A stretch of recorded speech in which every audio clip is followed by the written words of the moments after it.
Hey everybody, Becky here and welcome back to my channel. If you're new, welcome. I'm so glad that you are here. Today I'm just going to be doing a quick short video about adding ears to a hood. And I'm going to be using the Lowland Kids ear add-on pack template for the bunny ears. The steps for this, I would use the same for the bear. The pack has dino spikes, kitty ears, I don't know what else, but there's like 5 or 6 different ear options. Let's see what they have. So there's bear ears, kitty ears, baby fawn. There's 2 options for baby fawn ears. I don't know what the difference is really, but and then dino spikes and then the bunny ears. So I am going to be showing you just how I sew up the bunny ears and how I add them. There's not really instructions on where to put them, so I'm going to just show you what I do. And I would use the same placements for bear ears, but the other ones, those are a little bit different. So with this, for your bunny ears, you're going to cut out two bunny ears in your main fabric, and this is your bunny ear, and then 2 lining pieces, and I'm just using this plaid fabric and then a white for my lining. And then you're gonna need a hood. I'm doing this on the sweater romper hood. You can apply this to any hood that you're using. Some hoods have like seams here where you could put them in the hood and then you just don't have to create a hole. But this one I am using the sweater romper hood, which is just a basic hood with a seam down the middle. So I'm going to show you how I create my hole, kind of how I figure out my placement and how I sew them on. And you don't need to line the hood, but it is recommended in the pattern, and I recommend that if you are adding the bunny ears or any ears, to line the hood, because otherwise you're going to on the inside see that seam where the ear comes through and it just doesn't look as nice. So lining the hood hides that, and it also hides your seams and stuff. It just makes your hood look very nice. So I have my regular hood and then my hood lining piece. So let's get started.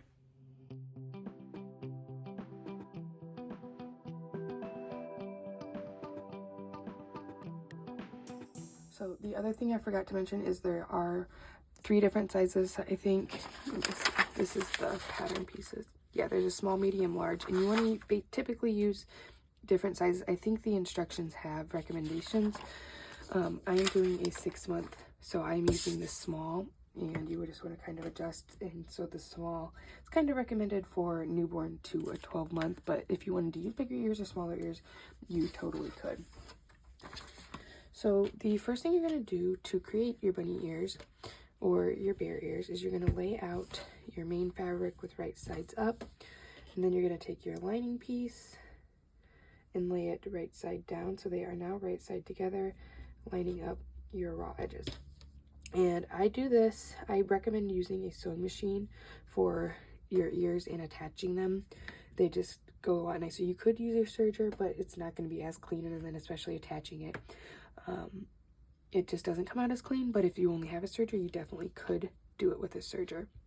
But what we're going to do is just take this over to our sewing machine, start down here at this point with about 1/4 inch seam allowance, sew all the way around and down to here. So you're going to leave this bottom angled portion open on both of them. And if you have a hard time getting a nice curve up here, I recommend shortening your stitch length a little bit, and you may have to lift your presser foot up and adjust your piece ever so slightly as you go around this curve, because that is a pretty sharp curve and you want it to be as smooth as possible. So I'm going to go sew those real quick and be right back. So once you have your ears sewn, they're going to look like this, and you just want to trim. So here you can see that, and I'm sure, so I'm going to just go here and trim my seam allowances down to about half. And if your ears are all wavy from your sewing machine, if it's late now, but I recommend using a walking foot on your sewing machine when sewing knits. You also could interface these are bunny ears, and I want them to be floppy. If you wanted like the bear ears or the kitty ears or something to stand up, I would put some interfacing on either your main or lining. It wouldn't really matter which one, and that'll give it a little bit more stiffness. And the different interfacings, the stiffness of it would kind of affect how much that sticks up. But if it was wavy, you could give it a steam to help straighten out and smooth down those edges. And I'm just going to show you on one here. And then on your curved part, so this part is pretty straight up until about 1 inch here. So I'm not going to clip any of that because it's pretty straight. So just here, I'm going to just snip my seam allowance, meaning I'm going to go in with my scissors and line the tip up with my seam and, oops, just snip in there. And I'm going to do this because this is a pretty sharp curve about every, like, I don't know, it's like a centimeter or so, and just clip. You don't want to clip your stitches because otherwise it'll put a hole in it. Just snip down there, and this is going to help that curve lay flat. And then you're just going to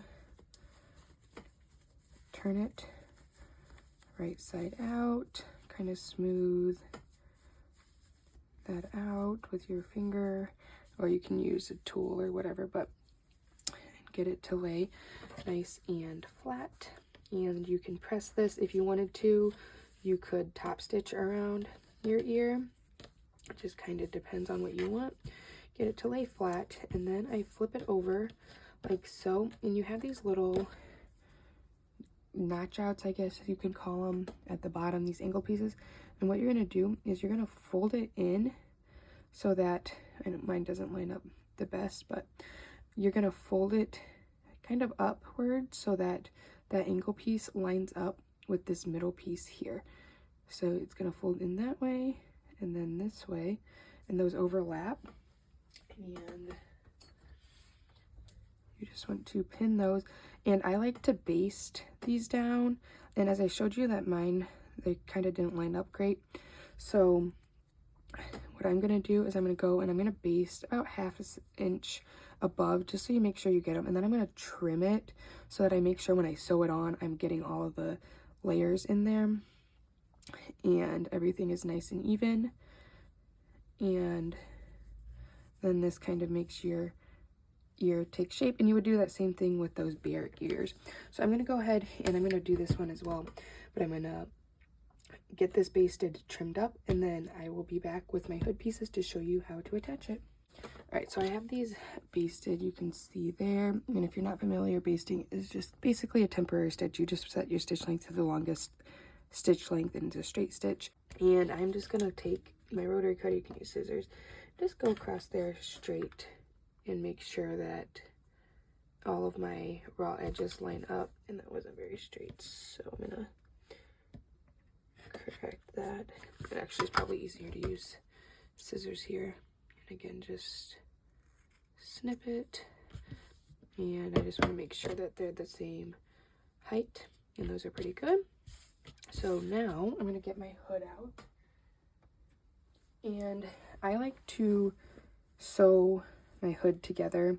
So I sew this center seam first. And the placement for this, it's kind of personal preference. And it's going to vary. The bigger your hood, the more you want to move it back a little bit, just because your hood is bigger.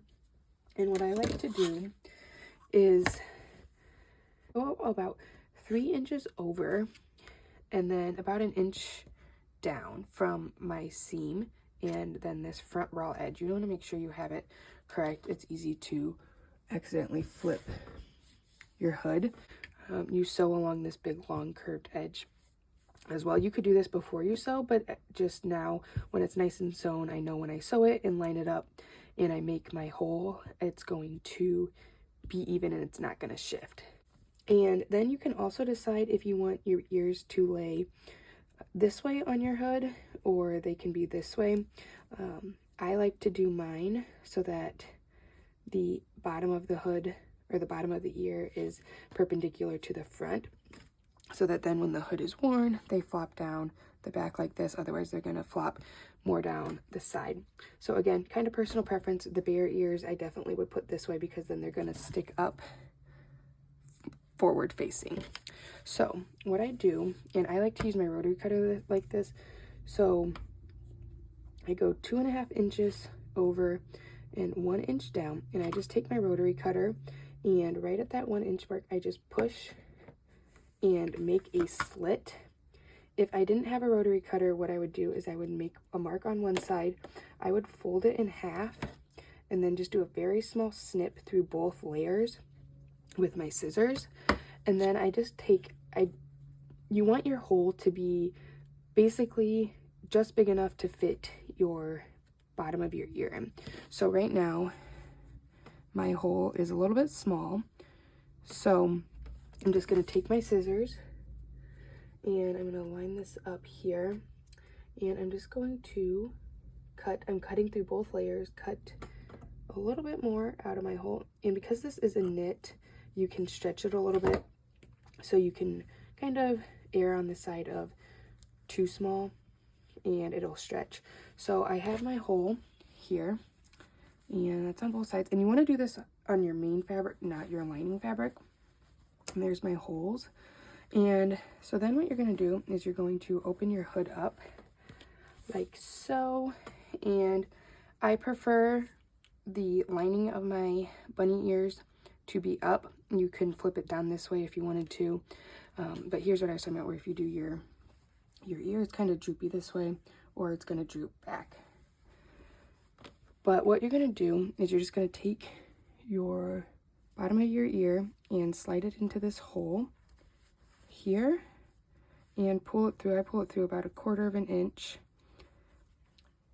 and it's sticking out. So you don't want any extra hole on the sides of your ear. And then I'm going to go over to my sewing machine and with a straight, so this is what I was talking about. If it's with a serger, it's really hard to get this laying nice and clean. You're going to end up with probably a really long seam here. And so if you can use a sewing machine, I highly recommend it. I honestly would probably even sew this by hand before doing it with a serger. But I start over just a little bit, maybe 1/8 of an inch outside of my ear and on this fold. And I just kind of go in just slightly, sew down along here. And again, I'm using about 1/8 of an inch seam allowance. You want to get as close to this edge as you can. And then sew over and then basically up off of that so that it lays flat. And I leave this little lip hanging out of there. So I'm going to go sew that real quick and then I'll be back and show you what that looks like.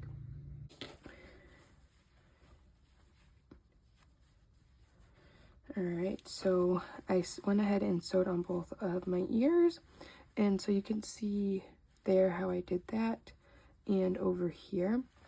And then when you flip it over, you're going to have a little bit, most likely, of your seam that goes over to the side there, but it's going to be okay. But the closer you can get, so like this side was really good, but you're probably not going to get that, at least on both sides, but the closer you can get to your edge of your ear, the nicer it's going to look. But you have that, and then I will trim this down a little bit, about halfway. It doesn't need to be all the way. You want to leave some so that it doesn't pull out, and I just trim it a little bit so it's not so bulky in that ear. And this is what I was talking about. If you didn't put a lining in it, you would see that, and that's just not the cutest.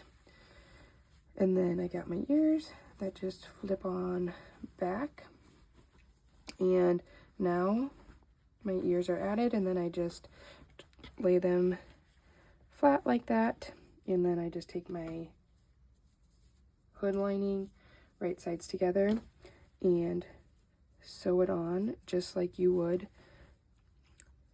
your hood, just like you would any other hood. Sew it together and then attach your hood as normal. And that is all there is to adding the bunny and ears. Alright, so once you get your ears added on and then your hood attached, so this is what it will look like when the hood is up. The ears will kind of flop back, and you can just see how cute that is. And so here is the finished romper. I actually add a little removable tail on to my bunny rompers. I do this with just a button and an elastic poof, and it is so cute. I love making the bunnies for Easter. You can do this on a sweatshirt or anything. You can also do it on a pre-made shirt. It just, on a pre-made shirt, it just gets a little bit hard because you may, if there's not a lining, again, you're going to see that, or if there is a lining, you're going to have to either seam rip it or just do it through the lining. but there's ways you could work around it and kind of play with it and figure it out. But again, the placement all kind of comes down to personal preference.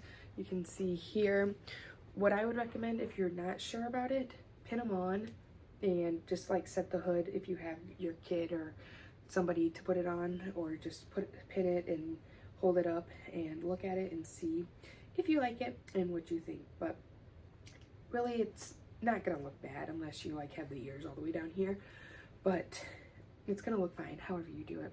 And the last thing I forgot to mention is those basting stitches, if they did stick out the top at all, make sure you just pull them out so that you don't see those, and then you are done. So if you like this video, make sure you give it a thumbs up and subscribe to my channel. And if you have any questions about this, feel free to leave a comment down below. If you want to see some of the other ear add-on options, let me know and I can do that as well. And you can also find me on Instagram. It's at Sewbex. It's SEWBEXX, and you can reach out to me there as well. And I will link the pattern for the ears. It's something that you could use on anything. It doesn't have to be a Lowland Kids pattern, and it's just a great resource to have. And I think it's only like $4 or $5, and it comes with all of those different ear options and the 3 different sizes. And then if you were doing like an adult or something, it would be very easy to just basically grow the pattern and make it a little bit bigger for whatever you needed. So thanks for watching. Bye.